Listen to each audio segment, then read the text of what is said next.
வாய் விட்டு சிரித்தால் நோய் விட்டு போகும் என்ற வார்த்தையை கூறியே வாய் விட்டு சிரித்து விட்டு சென்று விட்டார்.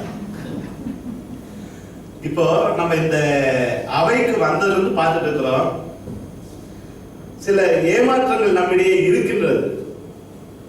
உள்ளங்கள் பதைத்து கூறுகின்றது என்னன்னே, சில ஏமாற்றங்கள் இருக்கவே செய்கின்றன என்று. ஆனால் இருந்தாலும் கூட அந்த ஏமாற்றத்தை சற்றே தள்ளி வைத்துவிட்டு பலவித சூழ்நிலைகளில் நம்மை நாமே சிரிக்க வைத்துக் கொண்டிருக்கின்றோம்.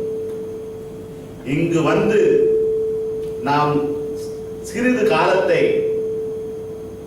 நண்பர்களுடன் பழகி பேசி சில கருத்துக்களை ஆய்ந்து அதில் நல்லது கெட்டது என பகுத்து தீயவற்றை ஒதுக்கி சிறிது நிமிடங்களையும் நாம் எப்படி சந்தோஷமாக இருப்பது என்ற நிலையை நாம் எடுத்துக்கொண்டோம். அந்த அந்த நிலையில் நாம் பார்த்தால் இருப்பது 8 பேரா இருக்கலாம், இல்ல 6 பேரா இருக்கலாம். ஆனா இருந்தாலும் வாய்விட்டு சிரித்த நேரத்தை அதிகமாகவே கொண்டு வந்திருக்கின்றார் திரு டேவிட் பாலனின் திடீர் பேச்சு கணிப்பு.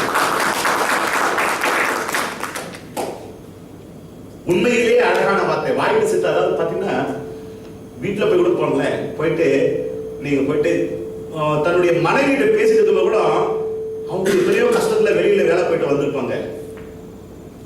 பிள்ளைகளோட கஷ்டம் இருக்கலாம், வீட்டோட கடின கஷ்டங்கள் இருக்கலாம்.